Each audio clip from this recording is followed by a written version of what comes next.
I promise you that you don't need as much as you think to retire. Now, I'm saying that as the meanest early retirement advisor. I don't want anyone to ever retire too early and run the risk of having to go back to work or going, oh my gosh, why didn't I work 6 more months or 1 more year for that bonus so I could have spent what I actually wanted to spend for the rest of my retirement. So in today's video, I'm going to show you a real case study of exactly what I showed my clients so you can go, wow, that's going to help me think about my retirement. Maybe I don't need as much. Or you might go, wow, turns out I need a lot more, but I'm happy to work 1 to 3, 4 more years if it meant that I could spend X amount. It's really hard to know, am I on track? And I tell everyone there's 3 levels to retirement. Level 1, can you retire? Meaning, can you make it happen? Are you in a good spot? Level 2 is how much can I spend? My dopey joke that I tell everyone is a client came to me once and they said, hey, I'm going to be one of your best clients. I'm like, why is that? They go, well, I have a really high portfolio balance and a really low withdrawal rate, meaning I've got $5 million plus. I don't need a lot out of my portfolio, so I'm not going to run the risk of running out of money. I said, you'll probably be my worst client. They're like, what do you mean? I thought that was good. I go, if you want to be the best client on paper, go work 30 more years, don't spend anything, and your plan will look awesome. But that's not the goal, of course. I want you to have the highest withdrawal rate without running the risk of running out of money. What's the most you can take out without ever running that risk? Too many people are too conservative, and all of a sudden they're in their 80s, and they're going, hey, why didn't I spend more if I was in a fine spot to do so? Then level 3 is what are you going to do to not get crushed by taxes, which I have God knows how many videos on in my YouTube channel now. So if this is the type of content that resonates with you on investing, tax strategy, withdrawal, estate, healthcare, you're in the right spot, and I invite you to subscribe. So let's hop in. Let's go through a real case study right now. Here's a real client that works with us. Now I changed the names for security. So Fred and Lisa here, 62 and 60. And you can see when I spoke with them, they're like, hey, we're thinking about retiring at 63, not exactly sure. We want to spend $4,000 a month, but that's just the basics. That doesn't account for healthcare. And we might want to spend travel, maybe $15,000 a year. Some of you are looking at this going, hey, that's pretty much my situation. Or you're going, a few years different, but fairly close. Some of you are going, oh my gosh, I want to spend way more than that. Like, how do people even actually enjoy their retirement, especially if you're in a high cost of living area? I have another video here where I showed, well, what if you're spending way more than that, like $12,000 a month? So find the video that resonates with you. Now, the point here is this particular couple, in terms of what they're working with, they don't have a mortgage, but they have a $500,000 property. They don't want to move. They like where they live, and they've got $1.5 million. So they're like, hey, we know we're in a good spot, and we don't want to leave like $1 million gazillion to children. So help us make sure we don't die with a ton of money. At the same time, we want to make sure we don't run the risk of running out. So right off the bat, here's what the couple's on track for. But the reason I made this video, see why you don't need as much as you think, is the following. Okay, what I told you just a second ago is the couple wants to spend $4,000 a month. That's the basic living expenses for groceries and gas and bills in general, and then $15,000 a year for travel. Here's what you need to think about though. That does not include what's called the retirement smile. Now, this is something we talk about often because it's very rare that someone, I would argue almost never, that someone retires and they spend exactly $4,000 a month for the rest of their life. There's going to be months where you spend more, months where you spend less because you're a human, you're not a robot.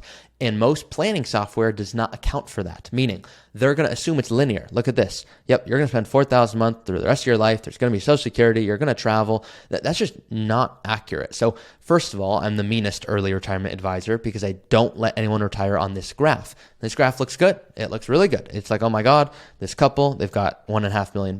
Now they're on track for $4.5 million. They don't want to die with that amount at 92. So what can we do? Well, obviously you can spend more, but look at this right here. This is the retirement smile, which simply says, when you have your energy and health, you're probably going to spend more. So maybe they retire at 63 and they take a few fun trips and they're loving life and they go, wow, we kind of plan for $15,000 a year, but that's not enough. Like we need 30 or 40,000 to really live our dream life. We're probably not going to do that forever because at some point our health is going to come down. So it's almost like you're starting up here, you're spending a healthy amount, you have your energy, you have your health. Then it starts to come down because you're like, hey, I'm just not spending as much as I thought I was during the key years. And then maybe it comes up again. So it's like a smile and it's coming up again when you go, whoa. I don't want to die with this amount of money. I'm going to help give it away, or there's big medical expenses or whatever it is. And so that retirement smile, that needs to be reflected in here. And if you reflect that in here, you can see here, there's a toggle that we can do for our clients. It's just the average, but it can make a bigger difference than you think.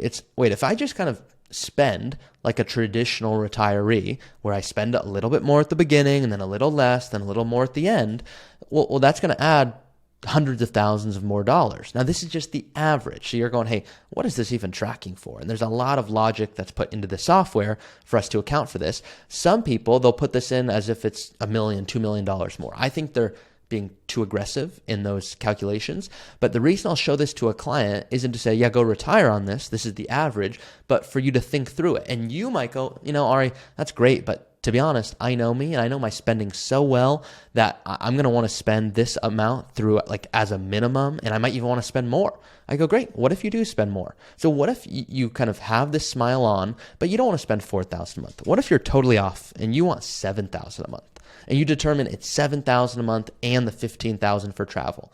Well, I'll tell the client, you're still going to be okay. Like you're still on track for $2.5 million. Yeah, it's 1.8 million fewer than if you didn't. But the point is not to die with the most amount of money. It's to get the most life out of your money. And so some clients go, wow. Now some people go, oh my gosh, that kills me to see. 1.8 million fewer dollars. Well, what if I worked a little longer? And I'll show them that trade-off. I'll go, don't retire at 63, work one more year so you can spend way more for the rest of your retirement. They go, wow, that's saving $400,000. They're just working one more year. I go, yeah. Other clients are like, oh, I just want to be done yesterday. I don't care what you tell me, and I want to spend a lot of money. Well, that's when I say I'm not Mr. Nice Guy. And then it becomes a risk where, okay, you're still on track for $2 million, but what if your investments don't do well? Meaning I'm assuming you're investing well and markets are doing well. What if they don't? What if it's more of a balanced approach? Well, now all of a sudden we're okay, but it's closer here. And if you're really trying to cut it close, which most of you don't want to do, you don't want to run the risk of going back to work. Now, what you can do is say, you know what, maybe I'm going to take a job that pays way less, but I enjoy it more. So just an example, what if Lisa brought in a job and worked part-time? You can see up here, I put a little thing for 10 years. Now, is it likely she wants to do that? No, but it's a scenario where I have a few clients that are like, hey, I actually like what I do. I'm stressed at what I currently do. I just want to do it at a smaller degree. So what if you did that? What if you, between both of them, they got 2 part-time jobs and brought in $50,000 a year? Well, that's $1 million+ of savings through simply bringing in $500,000 over the course of time. And people go, well, how does that work? I go, the reason it works in that way is, and it's very common for people to say, you know what, I've brought in $200,000, $300,000, $500,000 over the course of my career every single year. Well, what good is $40,000 going to do, or $50,000? I go, you're thinking about it wrong. 40 or 50,000, that's not the key. The key is it's 40 or 50 not coming from your portfolio. That lets that to continue to compound and grow over time. And that's the real key here. So when you're looking at your retirement, you're going, wait a second, I kind of planned on $4,000 a month or $5,000, but what if I put on the smile here? What if we do the guardrails approach? What if there's so many different ways of looking at this that a lot of people, I think, make the mistake of simply going, well, it looks like I'm on track and I think I'm going to be okay, but I don't know. And then what happens is they're unnecessarily working. And that's the real risk. The real risk is you are working when you don't need to be, when you could actually be prioritizing your health or time with family or friends, or still working, just doing something a whole lot less stressful. Now, a comment a few weeks ago came from someone who said, hey, this is awesome, but how do you tell someone to retire? All I'm hearing is you're telling people that they can't retire on this graph. So when can someone retire? So what I'll tell clients, I'll say, let's assume you get moderate growth and you have the smile on and you want to spend, I don't know, let's just say $6,000 a month throughout retirement plus $15,000 a year on travel. You want to retire before 65. You got to consider healthcare, and I do a whole episode on that. But if this is what the couple's working with, I'll say this is the graph that I care about. Okay, there's a really important graph. This is the withdrawal rate graph. This is the graph that tells you if you're actually in a sustainable position and how to be dynamic in retirement. There's traditional logic of the 4% rule. I don't love the 4% rule because it's not based on a early retirement, meaning the 4% rule is based on a 30-year retirement from 65 to 95. It's not applicable to a lot of you saying, hey, I might live longer than that. So here's how I want you to think about it. If your withdrawal rate and you're following all the right rules, if you're below 5% and you're doing everything the way you should and you have a good tax strategy, like not just saying you can go do this, but if you're below 5%, I don't have concerns for my clients where I actually would encourage them to be closer to that. So they're spending a healthy amount. And for this particular couple, I'd say, hey guys, if this number, 4.2%, 4.5, kept increasing throughout retirement, you couldn't retire with confidence. I couldn't give you the green light. But that's the opposite of what I'm saying here. I like that this is the withdrawal rate. In fact, I would argue it could be even a little bit higher because it's not forever. It's these years before Social Security kicks in. and then your withdrawal rate is so low. At the same time, you're not spending near as much because why? You're not traveling to the same degree. Your energy and health isn't the same. And then RMDs kick in, and now your withdrawal rate's going to be higher than it was before when you actually had your energy and health. And the reason it's higher is because you have Social Security and you have RMDs and you have a pension. And so all these income sources are put on top of each other. And I don't want you to get crushed by taxes. So I would argue, well, what can we do here? And the reason I really like the software is, what if you, for example, spent, I don't know, let's just put $8,000 a month, or not $80,000 a month. That'd be crazy. $8,000 a month. Watch how that impacts the graph here. Well, now I would say, well, 6%, that's not really sustainable. But you can see it's just a few years here. I would even argue this is a little higher for my comfort level, and I'd want to have a conversation with a client about it.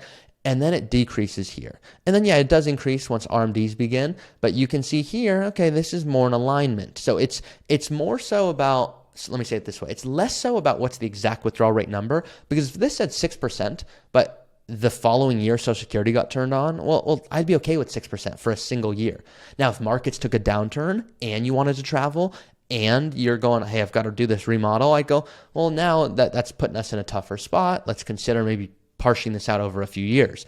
But this is how you should really think about planning, less so of just, hey, does the graph look like it's going up? So hopefully this was helpful. If you're looking for a custom strategy, this is what we love to do. So the holistic approach to retirement, you can see here what people say about working with us. I'm always saying, hey, I don't believe everyone needs an advisor. It depends what stage of life you're in, what experience you're looking for. Some people, they want to do this in retirement. I'm like, great, don't pay us. Other people are like, no, I don't want to do this. I just want to have an objective third party. I'm a very intelligent person. I want to have a partner that's going to be able to speak my language. That's why we exist. So if you want guidance on tax, withdrawal, healthcare, estate, that's why we exist. And I invite you to reach out.